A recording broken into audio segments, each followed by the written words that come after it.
This is concerning the story of Flashcoin, Eliza Flashcoin. Chapter 1. The Gutter and the Gold. The strap of my portmanteau snapped with the sickening crack of a percussion cap, and for a moment the world transformed into a blur of spinning cobblestones and peasant-grade air.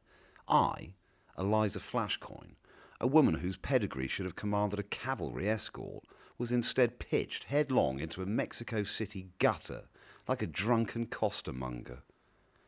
It was the crowning indignity of a 3-day odyssey of poltroonery.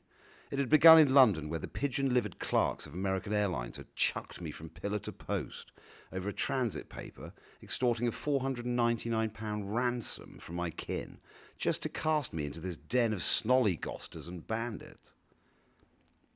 As I sprawled into the dust, my passport, my only shield against these hornswagglers of the territory, skittered from my grasp. I watched in horror as it flew toward the thundering wheels of an oncoming lorry. With a cry that would have shamed a Highland charge, I scrambled through the filth, snatching the document from beneath the very axles of death. I rose, breathless and bedraggled, only to find a mob of leering rapscallions and fly-by-nights wielding cameras to capture my humiliation. "Take your fill, fopdoodles," I shrieked, brandishing my silver-handled parasol, freshly sharpened at the tip for just such an occasion. "You shall find that a flashcoin in the gutter is more dangerous than a hussar in the saddle." The journey home was a whirlwind of temporal insolence and whiffle-waffle, excuses from every station master and guard I encountered. But they soon learned their error. By the time I reached the sanctuary of Flashcoin Manor, I was no longer a vulnerable traveller. I was a conquering gale. I had personally overseen the expropriation of the airline chairman's mahogany desk and seized his silver decanters as collateral for my violated jewellery box. I had silenced the acoustic treason of the railway clerks. It should be railway clerks.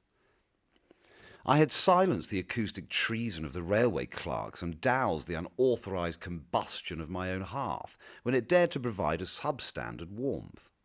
Now, as I sat in my great hall, I surveyed the spoils. The £499 ransom was recovered. The chairman's portrait was relegated to the dampest corner of the cellar, and a glass of frozen gin rested in my hand. I looked towards the library window, where the moon was peering in with a certain voyeuristic impertinence. I gripped my parasol. If that orb did not cease its nanty-narking glow by midnight, I should have the bailiff serve the very heavens with a writ of nuisance. I, Eliza Flashcoin, had returned, and the world's managers would never be the same.